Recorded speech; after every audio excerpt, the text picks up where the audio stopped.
एक हलचल भरे शहर में, जहां सपने और अराजकता अक्सर टकराते हैं, एमिली और जैक के रास्ते अप्रत्याशित तरीके से सामने आए।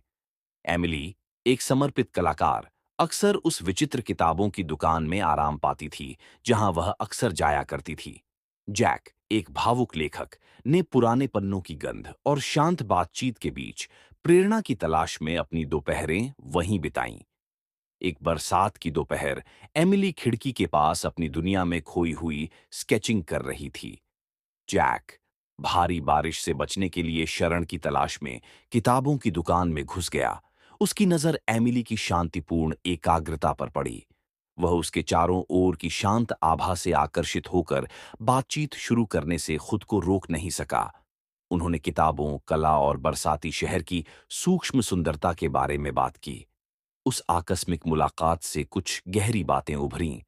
कॉफी के साझा कप और किताबों की दुकान में बिताई अनगिनत दोपहरों के कारण उनका संबंध गहरा हो गया।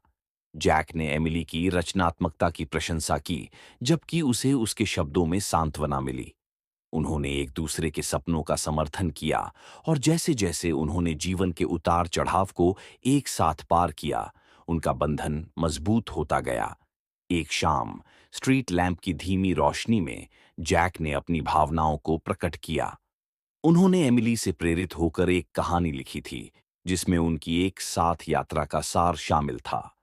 जैसे ही उसने इसे जोर से पढ़ा, एमिली की आंखों में आंसू आ गए। कहानी शोर के बीच दो आत्माओं को एक दूसरे को खोजने, शांत क्षणों में प्यार की खोज करने की बात करती है। कोमल मुस्कान के साथ एमिली ने जैक का हाथ थाम लिया, ये जानते हुए कि उनका प्यार एक उत्कृष्ट कृति थी जिसे वे साथ मिलकर बनाना जारी रखेंगे। शहर की अराजकता दूर हो गई, केवल उनके दिलों का सामंजस्य एक सुंदर चिरस्थायी कहानी में उलझ गया।